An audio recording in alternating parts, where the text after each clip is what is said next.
All right, so let's go ahead and make a top piece for like a Parthenon. So what I'm going to do is turn on my snaps. I'm in my front view. You can see I have some of the curve profiles still sitting here. I can hide those by hitting Control H. To bring them back, obviously, is Shift H by selecting them here. Shift H and brings it back. But for right now, I don't really need to see those.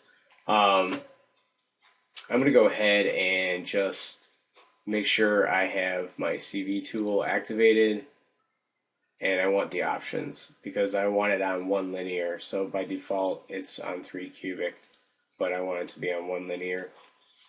And now I'm going to zoom in a little bit and work on the grid, and then I'll just scale this up to size later.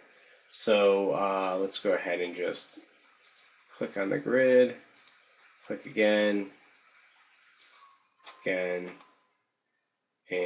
let's see how many spots out was I? 6.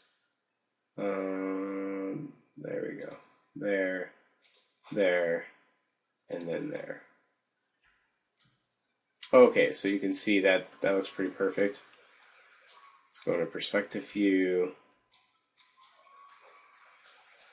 and I'm going to hit Control D, duplicate this, select the other one, and then of course loft in between it.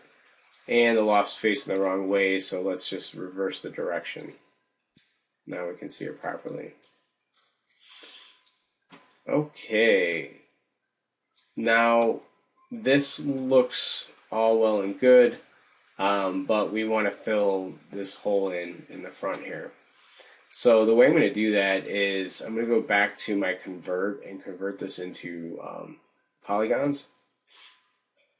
And I just want to see what this does. So I'm going to hit apply. Okay. So I'm going to go back to my default, which is usually this. And if your number is really low and it's lower than how many segments you need, sometimes it'll actually fill in for you. So I'm going to hit apply, and let's see what it gave me. So it filled in, but it gave me this one extra line here that I didn't need. Let me see if I can put this to 2 and get it to, I think it'll do it right. Yep, there we go. So basically it just went ahead and followed the edges that were already on here. So okay, so now this is a polygon, which is good because I can do a few things with a polygon that I can't with NURBS. One thing I'm going to do is go to mesh display and hit harden edge. So what that does is it just facets everything, so I don't get a, before I had like a soft edge on the bottom here. And the next thing I want to do is I want to cap these holes in the front and back. So I'm going to right click over this object and hold. And then I'm going to drag up to edge. So now I can select the edges, as you can see there. And I'm going to double click on this front edge. And you'll see that somehow it's selecting the front and the back all at once. The reason why that's happening is because I didn't have this object closed when I transferred it from a NURBS surface to a polygon. So the first thing I'm going to have to do actually is right click and hold and drag to vertices. And I'm going to grab all the vertices here. And I'm going to have to do this thing called merge. So what merge is going to do is it's going to take any vertices that are within a certain distance of each other, and it's going to merge them together. So if I can find it here. There we go, merge. Okay, so it says distance threshold is 0.01, which is fine.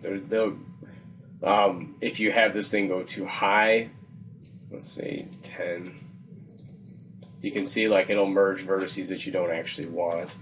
Although maybe that's the shape you do want. But let's go back down to like 1. That'll be fine. And then just hit W to drop the tool. Alright, now if I go back to my edges, you can see it's not grabbing both sides at the same time. So I can double click on this, grab this open face, go to mesh, and go to fill hole. And now that's closed off. And I'm going to do the same thing right here. Double click on it, go mesh, fill hole. There we go. So I'm going to take this original thing here and just delete that, and I'm going to take these guys and I'm going to drag these into the extras folder. So now they're hidden, and now I have my top. So I can go ahead and lay out my my pillars, and then if I need to scale this up, I can scale it this way, and make this be the top of my my neoclassical building. So that's it. That's all you need to do now is to just arrange this in a cool manner, and to hand it in, I will accept either a video of it in your viewport, or if you like, actually you will need to do a video in your viewport because your surfaces will not go into Sketchfab. So don't try to load those into Sketchfab. If you want to transfer everything into polygons and then put it in Sketchfab, you can. Just make sure you don't try to put the NURBS in there.